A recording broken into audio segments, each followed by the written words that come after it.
Ever stood behind someone in line who could scarcely acknowledge the sales clerk while making a purchase? Gruff, rushing, maybe on a mobile phone.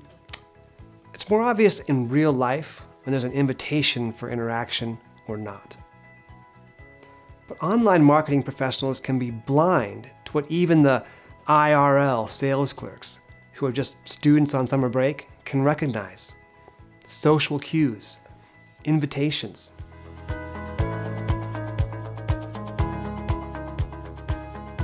Hi, I'm Patrick Pittman, and I have to talk today about the idea that customers want to be a fan. It's a myth most of the time. We know there's such a thing as Apple fanboys. Yeti is another example of how people adopt the brand as part of their identity. Some people get tattoos of the Harley-Davidson logo. Clearly, fandom at a whole nother level of commitment. And that's just it, another level of commitment. Relationships are built one level at a time. Developmental psychology and students of attachment theory identify several levels of attachment among people. Some of the lower levels are easily enough understood, like proximity, to want to be near to another, or likeness, to want to have similar tastes or appearance. And it goes up from there in the intensity of our pursuit. At some point, it reaches the level of intimacy, of really being known by another. Clearly, businesses relate to their customers, and customers relate to their businesses at some of these levels of attachment. With today's Instagram world, we share our personal photos with those whom we want some level of attachment. As companies, we share our brand's photos with a similar intent.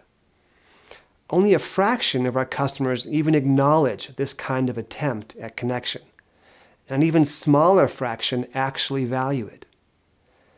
Here's where it goes wrong and how it relates to being a fan. In an online environment mediated by digital screens, where there's no limit to the email automations or photos we publish, that's when we ignore what would otherwise be obvious in an offline context.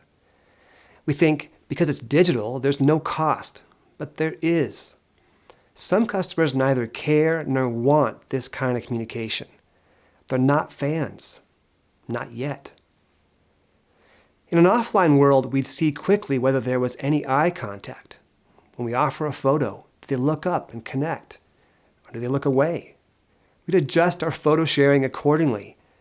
We'd also first ensure the product they've purchased, the whole reason for the relationship to begin, was actually satisfactory. Only then would we continue on. Only then would we be assured of the invitation to connect more. But of course, we're mostly blind online where there's less obvious cues. So we plod on with the effort at content marketing and social media and build automations that push our story to fans. This is both helpful at some higher level and mistaken at the lower level. Timing matters, as it's about the presence or absence of a relationship. There's a natural progression to customer relationships.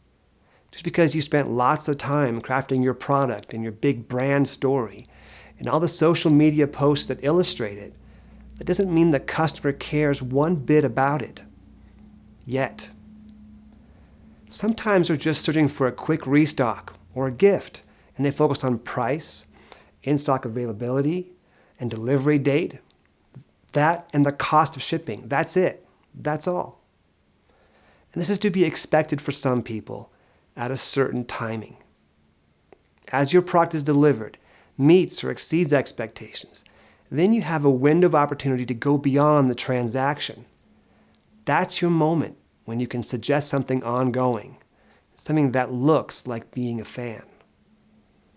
Don't mistake a matter of timing for lack of interest. The customer is just not interested yet.